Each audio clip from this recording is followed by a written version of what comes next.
Worrying about your manifestation is like ordering something off of Amazon and then consistently moving your mailbox so it can't get delivered.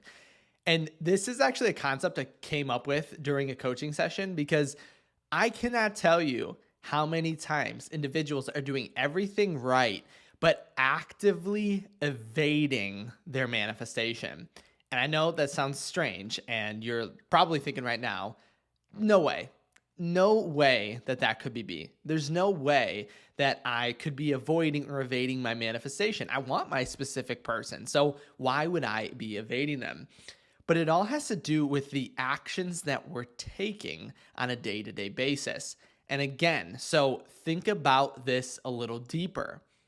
Our manifestation is literally waiting to come into our reality. And I just got off a call today with someone and told them this aspect.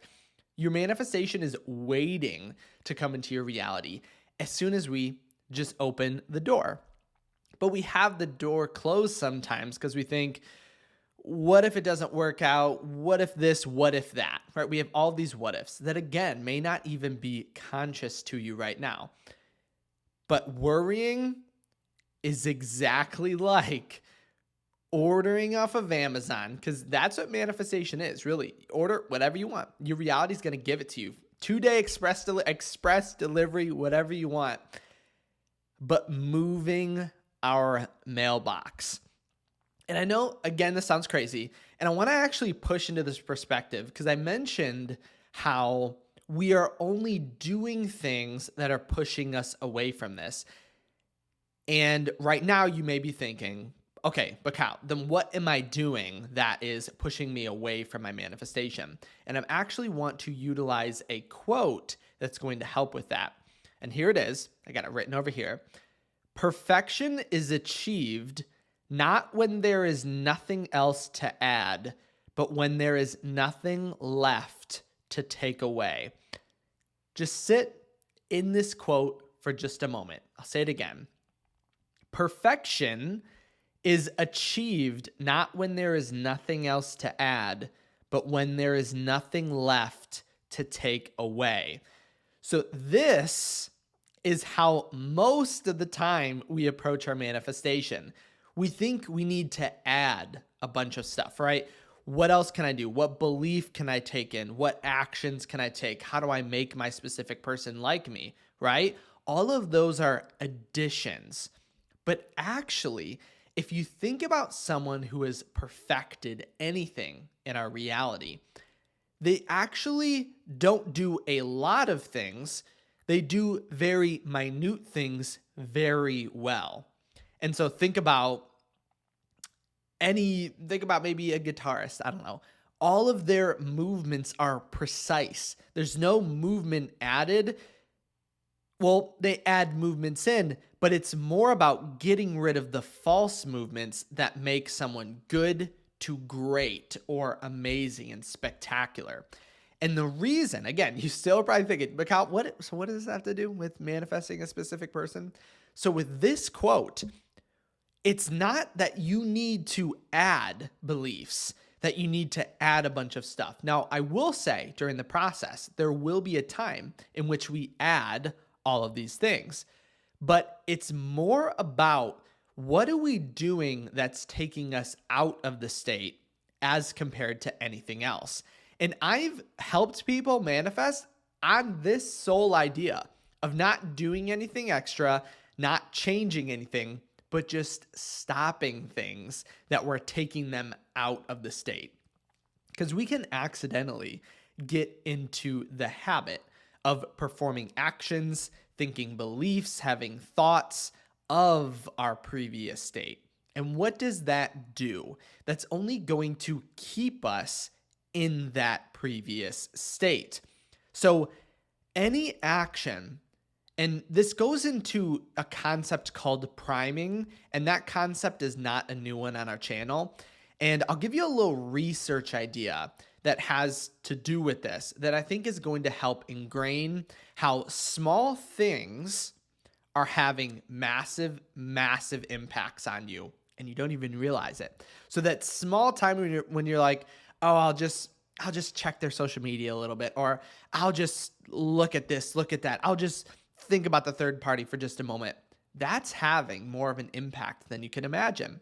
And again, if we do it, that's okay. Don't worry about getting into the state or doing things that are against it and think, oh, I just messed up my manifestation. I just posted a video recently saying you can never fail at your manifestation. So go watch that one if you think that. But the research study was individuals, and I'll say it really quickly because I don't want to have this be the whole video.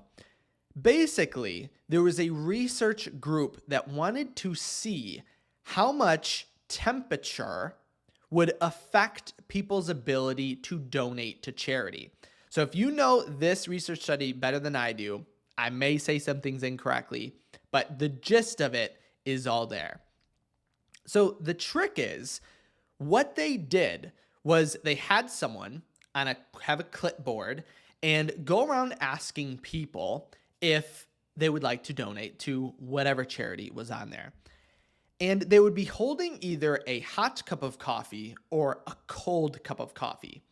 And when they would go up to the individual, before asking, they would say, hey, we're looking for donations, and basically start off with that. And they'd be like, oh, my shoe's untied. Can you hold this? So here's the coffee. Can you hold this for just a moment? And they would hand it to them, and then they would go tie their shoe, get up, take the coffee back, and then ask them if they would like to donate. Here's the crazy thing, and it actually is kind of freaky if you think about what aspects of our life are actually influencing us to this level, and we don't realize it. People who held the hot cup of coffee for that moment, for that brief period, as compared to the cold, donated twice as often, and when they did donate, they donated twice the amount of the average. So think about that.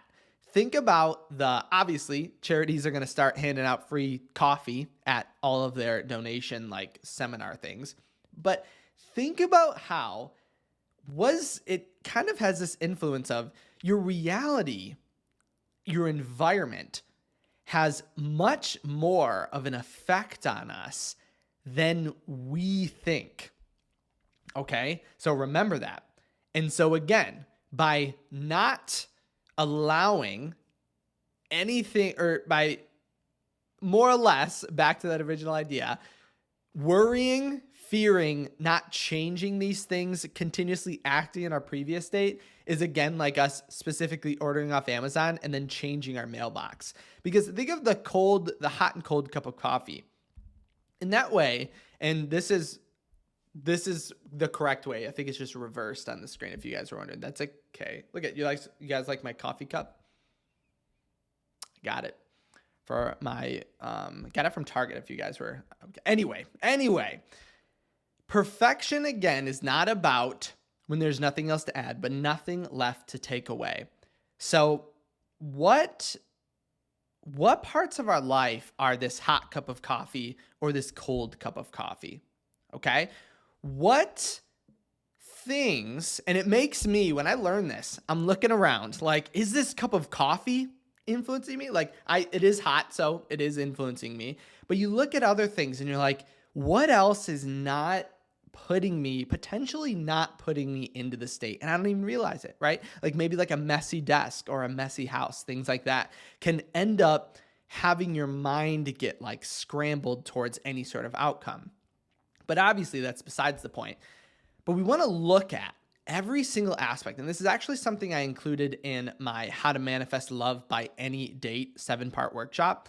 But basically, what portions of our reality is this lamp helping me in my manifestation? Like, it makes me really dive into things and think about it much more intensely than I would have before.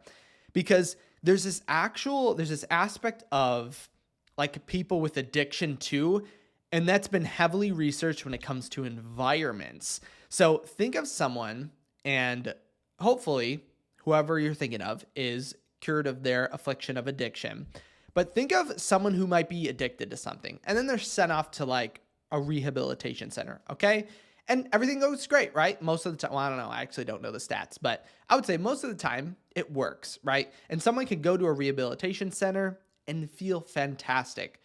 But what happens when they come back to the same environment where they used to do that same addiction every single day of their life? How hard is it for them to remain in this new state of health and abundance when their environment is screaming for them to do that previous addiction?